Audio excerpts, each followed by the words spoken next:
Dr. Rachel Diner, welcome to the podcast. Hi, how's it going? It's going pretty dandy. How are you? Great, great. All things considered, very, very good. Good.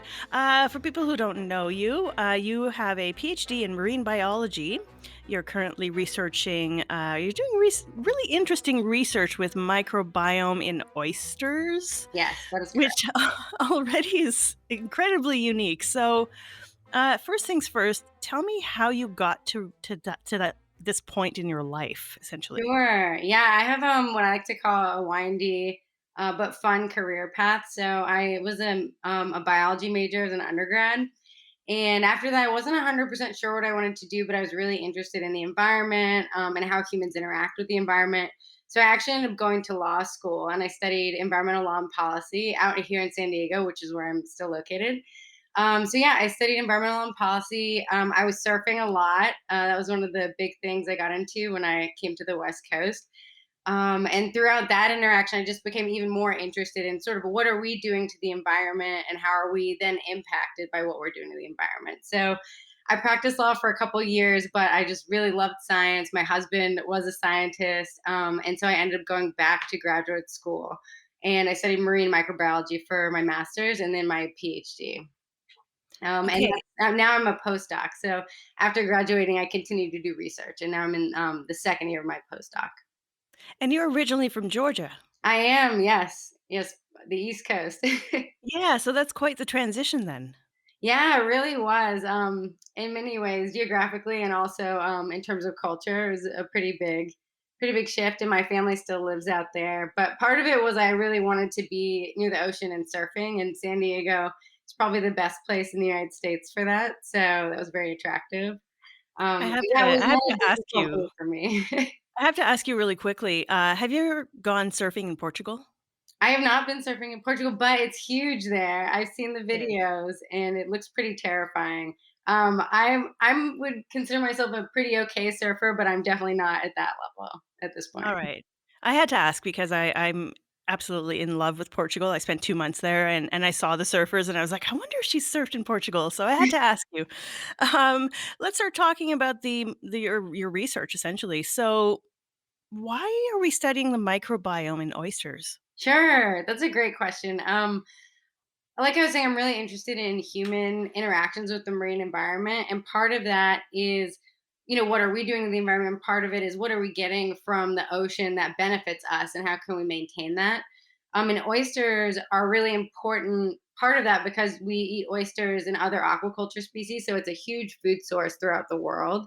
And in addition to us eating them, they're also cleaning up the environment. So oysters can filter up to like 30 gallons of water a day. And so they concentrate nutrients and algae, and that's cleaning the water for us and also removing all of that from our ocean. And then we can eat them, hopefully, if they're not too polluted. And so I study oysters as kind of a model aquaculture system. And their microbes are hopefully doing beneficial things for them and for the environment. And we're trying to understand what that is. Now, is that the same with mussels or are oysters unique from mussels? Yeah, oysters and mussels have really different microbial communities that live inside them.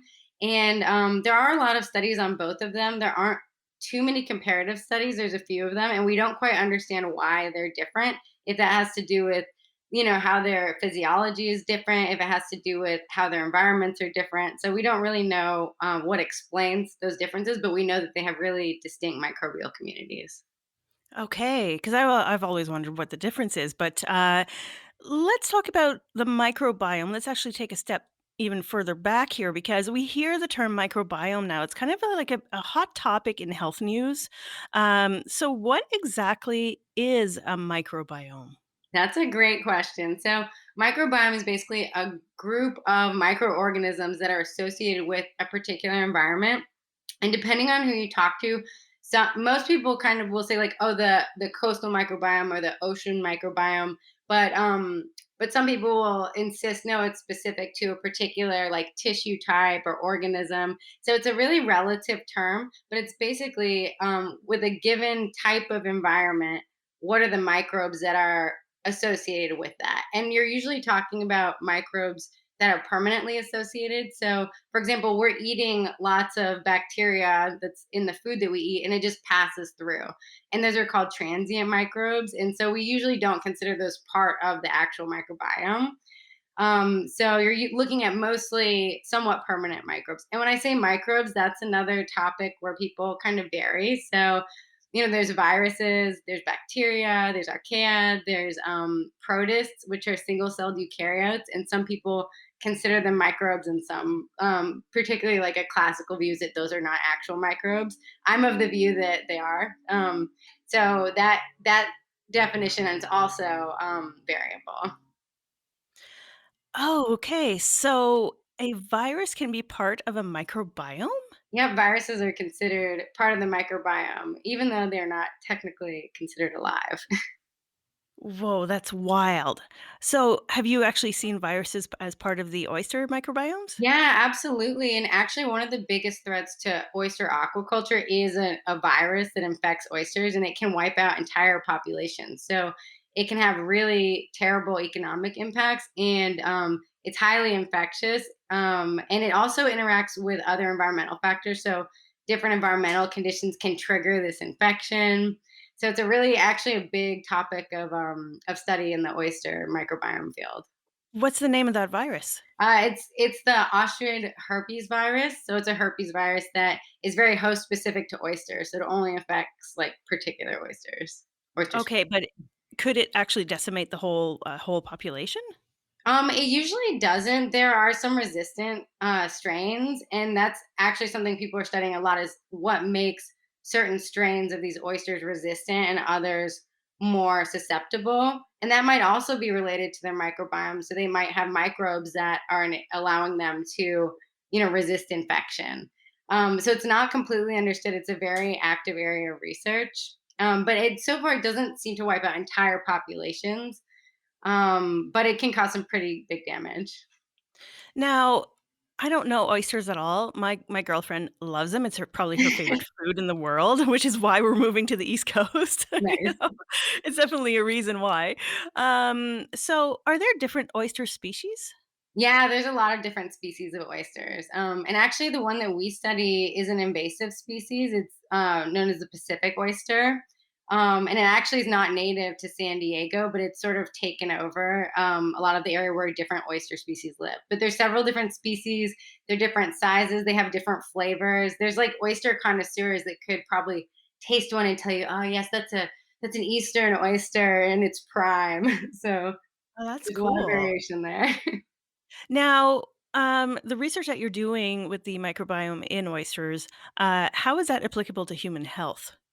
Well, so there's a couple ways that it is applicable to human health. One is one of the things I study is how what makes oysters accumulate human pathogens. So there's actually a lot of bacteria that can make people ill through seafood poisoning, for example, food poisoning, that come either from the ocean, so they could live naturally in the ocean, or they come from the land when, for example, there's a rainfall and it washes a bunch of pollutants, or sometimes there's sewage spills. So that can bring pathogens into the water.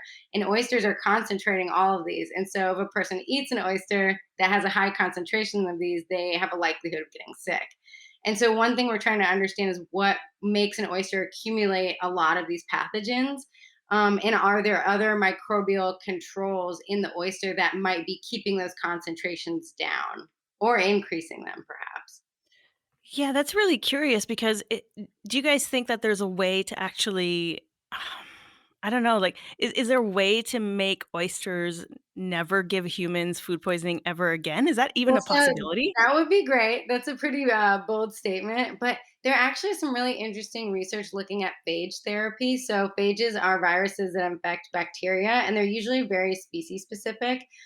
So, some people are identifying phages that are associated with human pathogen species, and then the idea is they would then run water with those phages through the oyster system, and then it would kill the bacteria inside of the oyster so that they were then safe for human consumption.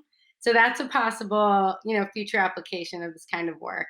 And then another thing that we're doing is trying to see if there's microbes in the oysters that can break down pollutants. So there's a lot of chemical pollutants, nutrient pollutants, even plastics that are coming from the coast. And this problem is getting really, really bad, and it's only going to get worse in the future.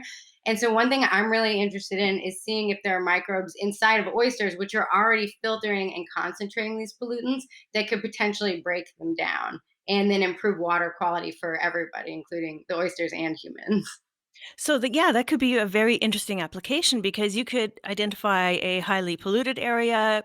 Can you plant oysters? I don't even know how they work. Yeah, absolutely. You can there's artificial oyster reefs because they're known to be really beneficial to coastal ecosystems. So people are already building artificial oyster reefs or mussel lines. They'll have like mussels that are on a line and suspended in the water column. So you can deploy these clusters of oysters or mussels in different areas as you choose. It's definitely a possibility. Oh, wow. So it's already being done, is what you're saying. Yeah, absolutely. It's done a lot in connection with, for example, aquaculture, because when they are feeding aquaculture operations, which are already coastal and there's already a lot of nutrients and pollution coming into the environment, it tends to get kind of dirty, and so they're already using oyster shellfish basically to clean up those areas.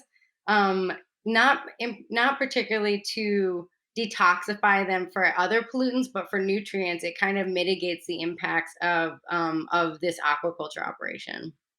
So this means that you can potentially use something other than just oysters For what? Sorry. for cleaning up, for helping with pollution. Oh, sure. Yeah. I think one of the good things about shellfish, especially shellfish that are already living in polluted environments, is that they're very resilient. So they're already adapted to living in these really challenging environments where there's a lot of human activity. So pretty much anything along those areas would be a really good candidate for this. But the other thing is that they're filter feeders. So the fact that they're concentrating these things makes it much more applicable. Whereas you might have some more sensitive species like corals are also filter feeders, but they're living in these low nutrient environments. And so they would probably react very poorly to something like high levels of pollution. That leads me to my next question then. Are there corals on the West Coast? Oh my gosh, that's a great question. And I should know the answer to it, but I don't. Okay, And that's some all of my right. colleagues at Scripps would probably kill me for not having an immediate answer to that, but I don't have one. That's okay. And let's be clear, actually, you work out of a lab. Are you still working out of the Gilbert lab? Yeah, I am. It's at Scripps Institution of Oceanography, so it's right next to a really beautiful pier. We took a hiatus there for a while right after COVID hit, and now we're sort of operating at limited capacity so that we can, all space out appropriately and safely. Okay, and your colleagues also research. Do you guys have like different things? So, like, you research oysters, they research other creatures, or how does it work? Yeah, my lab is very diverse. A lot of times you'll have a kind of specific research theme, but we kind of do everything microbiome. So there's people that are researching bat microbiomes. A lot of research is done on the built environment. So what kind of microbes are associated with the buildings that we're constructing and that we're living in every day, like our homes. There's people studying the microbes that live on spaceships. There's people studying the microbes that live like in the deep sea. So it's a huge range of research. And then there's kind of a small group of us that's studying. There's two of us that study oysters. One person studies corals. One person is studying how to like developing sensors to detect pollution in the environment. So we have a marine contingent, but it really spans pretty much every area of research you can imagine. Yeah, that sounds really neat. Now, I'm not a scientist. I don't know how labs work. And so I'm curious, do you sometimes gather with your colleagues and go, guys, I found this really cool thing? And then somebody else goes, oh my God, this happens in bats too. Yeah, absolutely. That's one of the benefits of a lab group that kind of we use similar tools to study the microbiome. But since we're working in different systems, we're all discovering something new from our own relevant, bodies of research. And so we definitely have those moments where somebody's like, "Oh, I ran into that problem with my system. I can help you out with this." And it's a really great environment to work in. Yeah, it sounds really neat. So, in your specific research, what's something that has really surprised you so far? Oh, that's a great question. I feel like I'm always surprised every single day. Yeah, I think so for me, my background actually before I joined this lab, I was working on microbes that are kind of free living in the environment. So I worked on algae and bacteria. And this was the first time I started working on host associated microbes. And it was amazing to me how each small tissue or each type of fluid in a host has its own specific microbial community that the host is kind of tuning itself to. So it's supporting the growth of microbes that are beneficial. It's fighting against microbes that are detrimental. And so it was really incredible to me how complicated, not just that these animal systems are, including humans, but that within each of our tissues, there's this whole community that's being established and maintained. That's That's really every day cool. amazing. Yeah. Yeah, we hear a lot about the human gut microbiome, right? I mean, that's a really, I would say, fairly new area of research. I don't think it's been something that's been researched very thoroughly in the past, right? Definitely in the last decade or so, it's been pretty thoroughly researched. So I think there's still a lot of amazing things to be discovered. But in the infant days of microbiome research, we were just trying to see what's there. Like, what does the community consist of? What species are more abundant in one condition or another condition? And now we're trying to take the next step and figure out, well, what are these microbes actually doing? Because that tells you why is a host keeping them around, for example. So that's sort of there's a pretty huge body of gut microbiome literature out there, but it's really starting to develop into the functional mechanisms that these microbes are employing.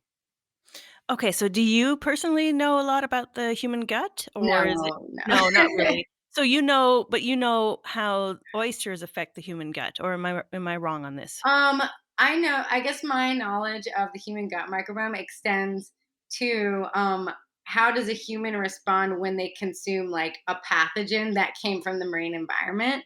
And even then, I would say my understanding is pretty limited compared to people that specialize in it because it's a whole world unto itself, a whole body of literature, a whole like rich research history. And so I would say my knowledge of that is definitely not as deep as many of the people in my lab, but I've been learning a lot being in a lab that works on human microbiomes, and that's been really interesting.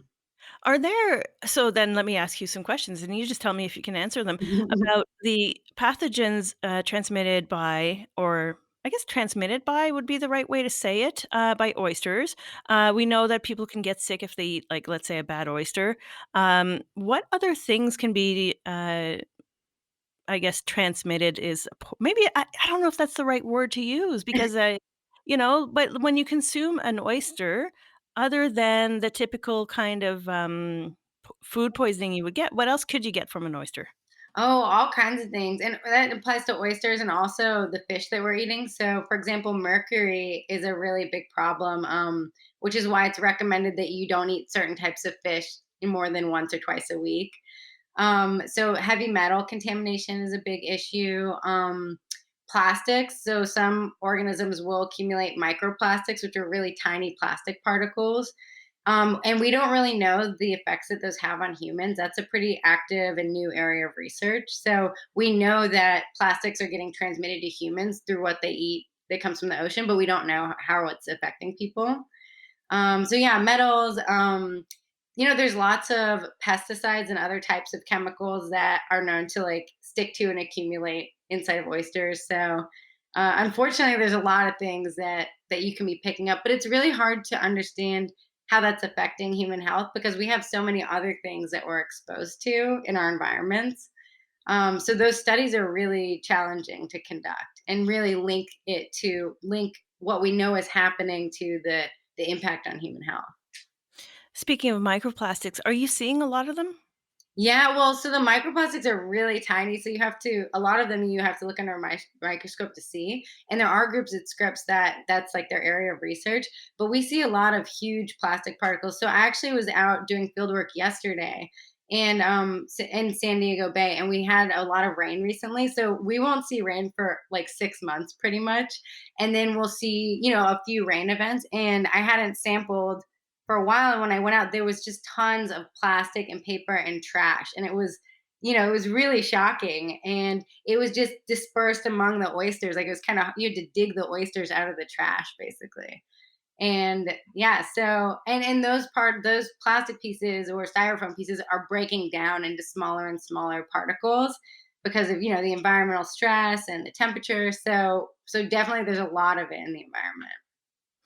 Yeah, I sample ponds, as you know, so I'm a big microscope nerd, so I sample a lot of freshwater ponds, and I started noticing things once in a while, especially like blue and purple and pink things that usually aren't in nature. And it was finally I was like, oh my god, these are microplastics.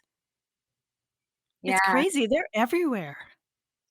Yeah, it's pretty disturbing. And so that is a huge area of research now, and it's going to be more so in the future because the amount of plastics and just debris in general that are going into the ocean is just increasing exponentially. Both because the production is increasing and the things that have already been produced are continuing to get, thrown away or thrown on the beach or whatever. So that in my view is like a really important research topic for the future. And that's something that an oyster can't filter, obviously, right? Well, the small particles they can take up the really small particles. The larger ones will get excluded. But yeah, pretty much like most marine animals that have been studied have been shown to be able to take up plastics or debris of some size. There's very few that won't or can't take it up, which is unfortunate. Okay. And what about so the threats to oyster microbiomes, other than plastics and maybe pollution, what kind of like mean bacteria are out there that are like really decimating them? I don't know. I mean, the virus that I talked about before is kind of the most studied, best known one. There's a lot of bacteria in the genus Vibrio. And Vibrio bacteria are really interesting. I studied them for my PhD actually because they can be both human pathogens and pathogens of other animals. And different Vibrio species will infect different animals. So there's some species that infect humans, and there's completely different species that can infect oysters. And so Vibrio pathogens are a really big problem for oysters. And actually, they really like warm temperatures. So they tend to grow faster in warmer temperatures. So climate change is going to be a big problem in the future for humans and oysters alike in terms of the Vibrio pathogens. Yeah, that's a really, really big one for sure. How long have you been studying them? Like, have you actually seen the effects of climate change yet? Well, it's hard to say. I always say if you're going to look at the effects of climate change, so climate, we're talking about these long-term cycles, and so you have to have sort of a relevant time scale. So it's not really possible to study climate change in a year or two, or really even 5. You have to look at these kind of decadal scales, and some people have done that. I haven't personally done that, but what I will say is when I was looking at Vibrio pathogenic species for my PhD, it hadn't been studied in San Diego, but we know the waters are pretty warm. And so it was interesting to see where we found them very abundant were also where there were really warm temperatures. And that's not surprising. That's kind of what we would expect. But what that shows us is that, okay, this is conforming to what we know about their temperature preferences. And if it's already really warm in San Diego, then this is just going to, change. And the geographic distribution of these species is probably going to change also as temperature increases. Okay. Which actually has now led me to be curious about another thing, which is evolution, the evolution of the microbiome. Does it change with the growth period of the oyster? Well, I can't really speak as to the time scale that evolution happens. I don't think there have been enough studies on it, but it's a really interesting question because it's definitely known that microbes can evolve and change to adapt to their host. So one example is if there is an obligate symbiotic microbe, which basically means it has to live within a certain specific host. What you'll see over time is when it's introduced, it'll have a large genome, and then we'll start to lose genes. Because it's expensive energetically to maintain a really large genome, and it will basically start to rely on the host's functions in order to survive, which is why it eventually becomes completely dependent on the host. So that's kind of an interesting like evolutionary adaptation. You'll see smaller genome sizes for obligate symbionts. I People haven't really seen that in the oyster literature from what I'm aware of. But it's really interesting, and it's a strong possibility that they do have microbes that are adapting along with them. How long do oysters live? Oh, you know what? Somebody asked me this the other day, and I'm not 100% sure. Um, I don't know, and I'm sure it's species dependent as well. I do know that they grow about an inch a year. So they'll start off as this kind of planktonic, like swimming larvae, and then they'll settle, and then each year they grow an inch. So when we're out in the field sampling, we know, okay, this is like about a 3-year-old oyster, and that depends on the species of oyster, but that's just the one we're working with. But I do not know how long they live.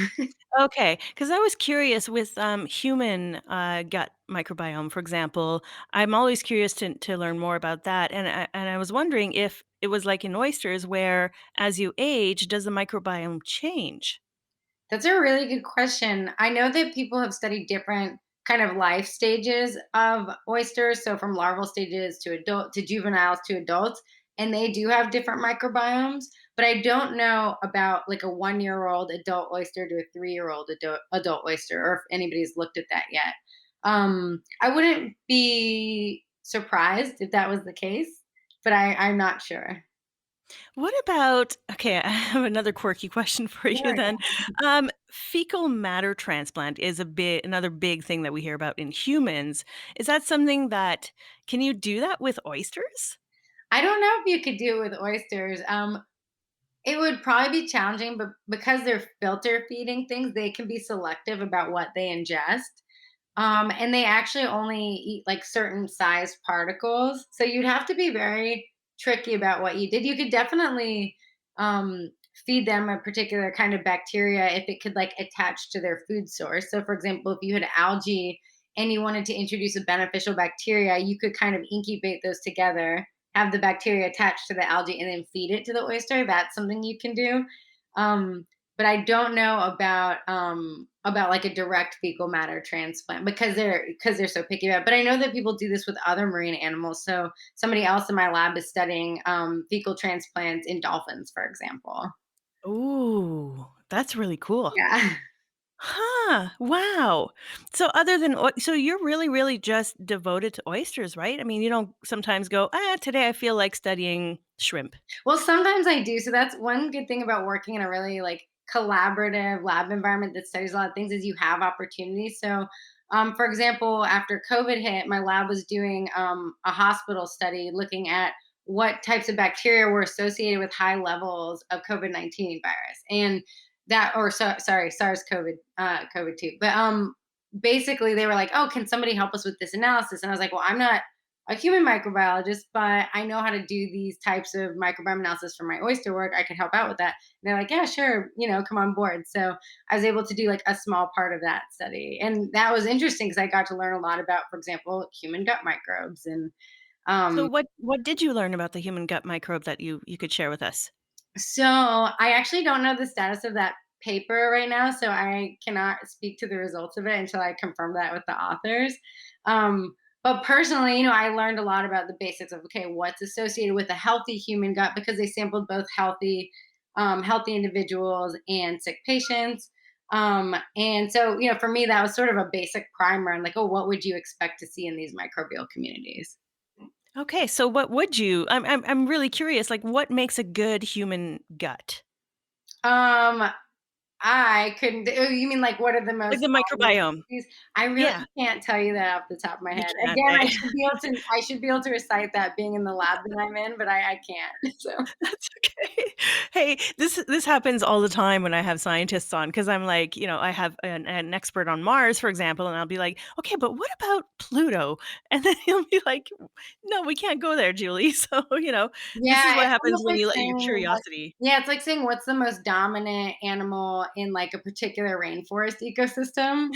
I'm like, um, a hippo? I don't know. Like just That's all right. Do people, because, I'm sure your friends and your family know that you're a scientist, do people ask you quirky questions all the time? all the time, yeah, and I get a lot of when I say I'm a marine biologist, people, think that I work with animals. We call them charismatic megafauna, and so people are always like, "Oh, like, do you work with dolphins? Like, do you know about why dolphins get sick from this?" I was like, "I don't know anything about dolphins at all." But Sometimes I'll just make something up, to see if they believe me. They usually do. That's hilarious. Yeah, you can pretty much get away with a lot of stuff when you tell people you're a doctor of something, right? Yeah, yeah, exactly. Except for when they need medical help. I'm like, "Oh, I'm sorry, I'm not that kind of doctor." No. Exactly. What about things like science communication? Now, I know your husband's an expert in that field. Um, do you frequently speak to the media or do interviews about your research? Yeah, I've given a couple. It's usually people wanting to know what kinds of microbes make people sick in the ocean. So living in San Diego, everyone always wants to know after it rains, how long do I have to wait to go surfing? Or what should I be worried about? And so I answer a lot of those questions for media interviews. I haven't talked a lot about my oyster research because it's pretty new, but hopefully, since I hope it will become a really like helpful system in the future, that will change. That's cool. Now, do you feel that there's a lack of scientific communication in the particular field that you're in? So I know marine biology, like you said, most people assume that you work with dolphins because that's what we imagine when we think. Non-scientists think of a marine biologist. We think dolphins, whales, sea otters. We don't Wow. think Yeah. yeah, yeah, exactly, right? We don't think microbiome of oysters. So what do you think could be improved in the communication for your specific field? That's a really good question.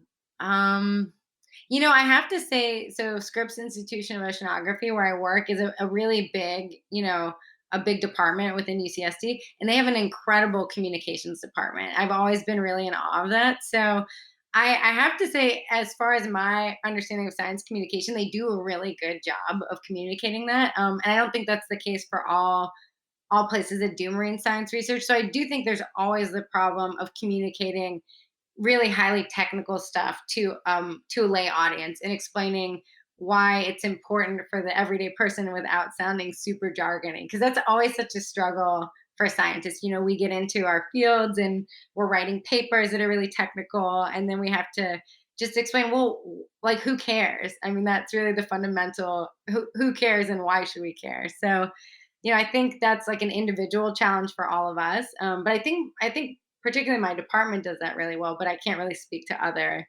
universities or organizations. Do you find that for yourself personally, because you worked in law, and law is another one of those fields where everything is jargony, it's legalese as they call it. Um, do you find that that's helped you explain your science to the layperson? Do I feel like being in law helped that? Yeah. Honestly, I think it's probably done the opposite. I went from one like highly technical jargony place to another, and so it is definitely a constant challenge for me, but it's so important. I mean, it's everything to be able to describe why you're doing what you're doing and like why you care about it. So it's just something I'm constantly improving on, and also just trying to see other scientists that do a good job of it. So my supervisor Jack does a lot of outreach, and he's so great. He tells such a great story, and I remember the first time I saw him give a talk, I was just like, oh my gosh, I could watch this for like hours. And so it's really good to have those types of role models that you can see telling these stories appropriately. But Mhm. beyond that, yeah, we're all always trying to get better at that. And you're doing a postdoc, that's what you're doing right now, right? Yeah, uh-huh. Okay, and how long is that? That's a great question. So traditionally what you do is you do your PhD, and then if you wanted to have an academic career, you would do a postdoc for maybe a year or two, and then you'd get a faculty job after that.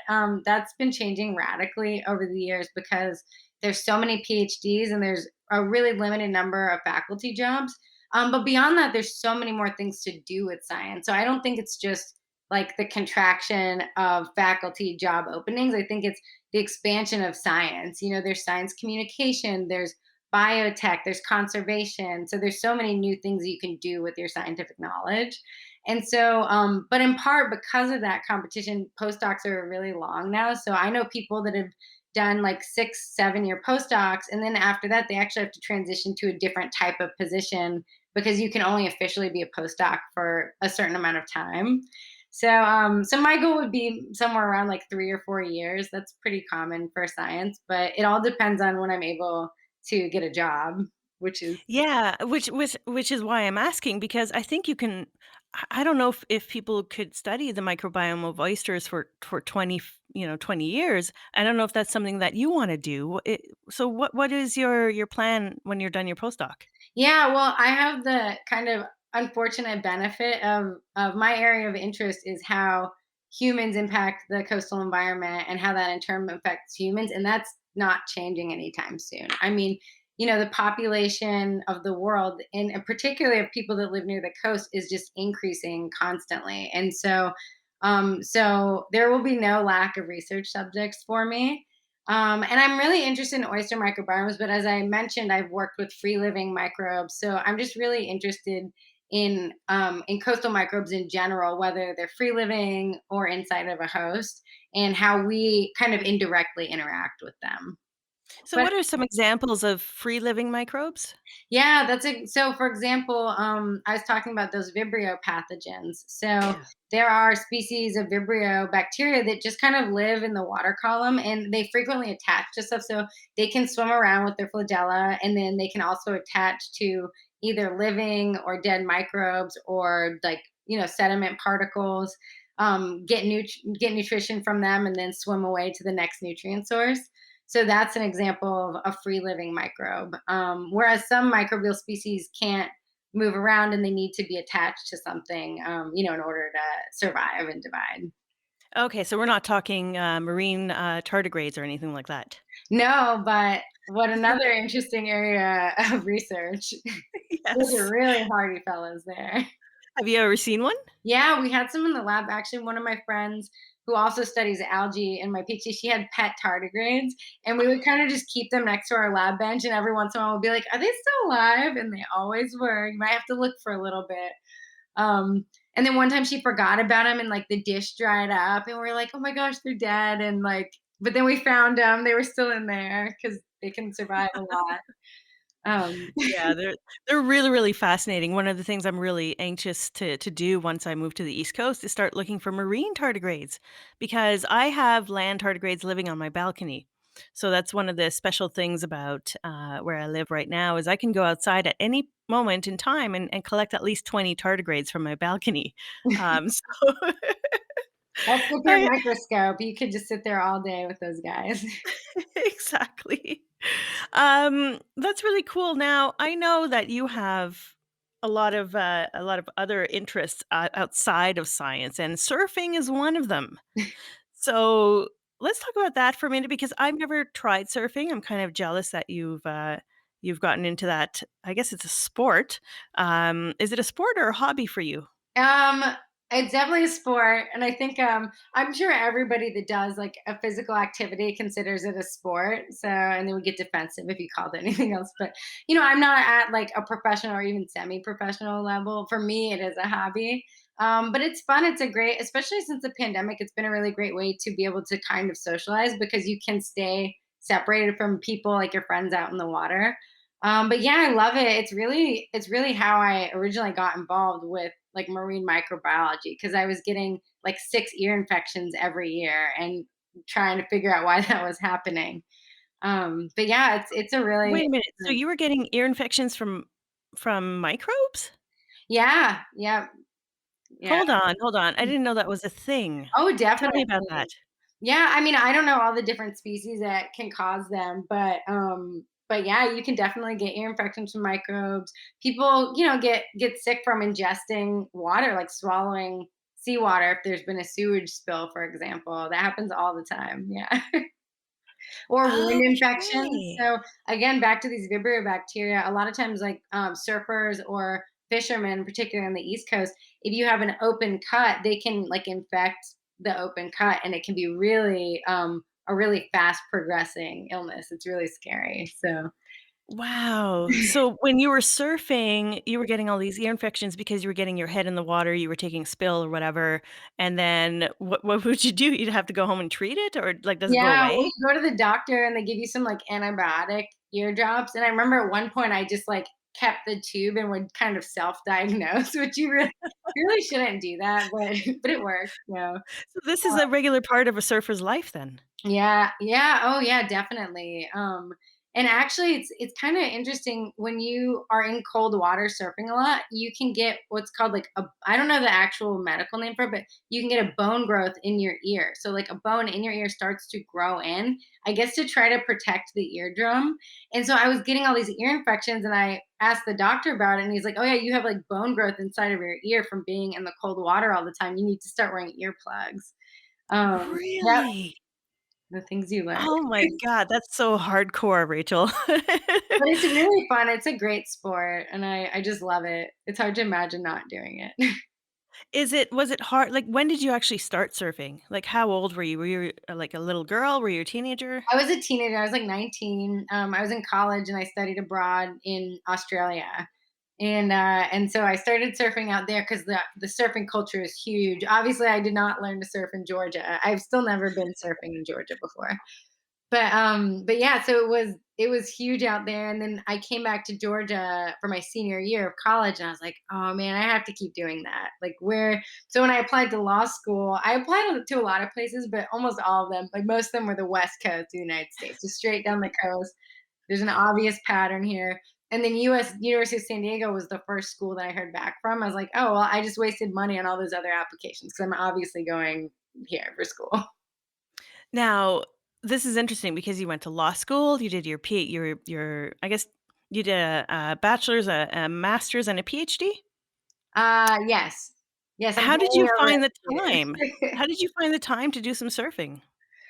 That's a great question. I can't answer that specifically, but I do know that like if I'm not doing some kind of exercise, I get really anxious and stressed. And I think especially when you're staring at books and the screen and writing and reading all the time, you really need to just step away and get out into nature. So that's always been something that I prioritized. So um was it to the detriment of other things? I don't know. I can't answer that, but it was definitely the right decision to take that time away from me. I'm glad. That's a really good example of, like, work-life balance because I know a lot of, people who have done their PhDs and literally they were in their books from, like, 8 AM to 11 PM, And so Yeah, the PhD especially is a really intense time. And that's something now when I'm like mentoring undergrads or grad students, I try to talk a lot about like work-life balance and how I was able to establish mine and how important that is for your happiness because I don't think that was traditionally valued in academia and by some people it still isn't, but I do think there's a good positive trend going of trying to like basically it's about mental well-being and mental health and a recognition that we need to improve this in our entire workforce in order for everybody to be happy. I'm really glad you brought that up because I've brought that topic up a lot. A lot of people who listen to this are non-scientists, but a lot of them are actually academics. So they're going through that kind of struggle with perhaps more traditional leadership that doesn't give them the room or the space to play or to be playful or to have breaks. So that's really really interesting that you bring that up. So I guess now that you're in your postdoc, there's a little bit more freedom now, isn't there? Well, that's actually a good question. Sometimes there is and sometimes there isn't. So I have my own funding from a fellowship. So that does actually give me a lot of research freedom, which is great. It's not always the case. You don't have that if you're funded by like your advisor's grant, for example. But the other side of that is there's not a lot of time in a postdoc. So for your PhD, you have anywhere from 5 to 8 years to develop your research theme and your area of expertise. And then in your postdoc, you're expected to do this in like 1 to 4 or 5 years. And so there's a little bit of freedom. There's definitely a lot more independence because you're expected to, be an independent researcher, but you're supposed to do it in a much shorter time. So it kind of balances out. Okay. And do you also teach? I did a lot of teaching in grad school. I haven't have I taught yet as a postdoc? I have not taught yet as a postdoc. But Okay. I haven't been a postdoc for that long, so that's part of why. But I think I will probably end up teaching next year. I'll probably teach a class at one of the local community colleges. Okay, very cool. Um, you have 2 kids, right? I do, babies. Yeah. Do you think that, if one of them came up to you and said, "Mommy, I wanna be a scientist," is that something that you would obviously encourage? Yeah, I love science, and you've spoken to my husband Ailey before, who kind of went the science path and then became a science communicator. So I'm interested in as what what he said in answer to that question. But I love being a scientist. It's like, I feel like I'm learning something new every day. And it's just so interesting to be delving into this like unknown territory and learning things that people literally have never known about the world before. So I would be highly encouraging about it, but also practical. I think a lot of people, myself included, thought they wanted something when they were younger because it sounded really interesting. And then when you actually do the job, it turns out to be something different than what you thought it might be. So, like, for me, it's cool. I get to go out in the field and collect oysters, and it's fun to do field work. But then 99% of the work is actually done analyzing DNA sequences on a computer. That's the overwhelming majority of my work. But yeah, I that's one of my favorite things about being a parent is just trying to see what they're interested in, and kind of living that through them. Is there anything you do differently in the path that you've taken so far? No, nothing. And I think about that frequently, to kind of check in and say like, okay, am I making the right decisions? Am I happy with where I'm at? And yeah, I love it. And especially, when I did decide to switch from law to science, that was a really hard transition. I gave up a lot of hard work and like the opportunity to make a lot of money. And I was really worried about that, but I kind of followed my passions and I never regretted it like for 1 second. And so the answer to that is a resounding no. I would do nothing different. That's really, really great. Yeah, I've also, changed my career a few times, so I can totally relate that it's not wasted time. Yeah, you're learning transferable skills. You never know what your unique experience is going to bring to the table in a new setting. And ultimately, it's just about the journey. I mean, the destination is death. Like, spoiler alert, that's it. And I definitely am not a believer in, okay, I'm going to get this job one day and then I'm going to be happy. Or once I'm making more money, then I'm going to be happy. I mean, I certainly won't turn it down. But I think you're kind of living the journey. And I think the important thing is to just make sure you constantly check in with who you are, like who your authentic self is, and if what you're doing with your time every day is in line with that. And that's something I, work on pretty frequently and hard to do. Do you find that you do know yourself a lot better than, let's say, 10 years ago? Oh my gosh, yes, definitely. And when, 10 years ago, I would have said, like, oh my gosh, someone in their 30s, that sounds so boring. Like, if I described my life now to 20 something Rachel, it would be, yeah, it'd be shock and awe. But I love where I'm at now. And that maturity that comes with both experience and also like, having new things that give you a different kind of purpose in your life is just so enriching. So, Yeah, absolutely. Absolutely. I guess on that note, Dr. Rachel Diner, it's been such a pleasure having you on the show. It's been great not only learning about oysters, but learning about your surfing, learning about your path, which is very different from a traditional scientist's path. I mean, you going from law into science. I have one last question for you, though. Do you still eat oysters? oh, I get that so much. So, most of my collaborators will not eat oysters anymore, just as a hard rule. And the past several months, I've been like, yeah, I would do it. I would do it. But every time I've been presented with the opportunity, I couldn't get myself to do it. So it's to be determined, probably verging on no, unfortunately. But I used to love them. So All right. Well, thank you very much again for coming on the show. It's been a real joy. thank you. Thanks so much.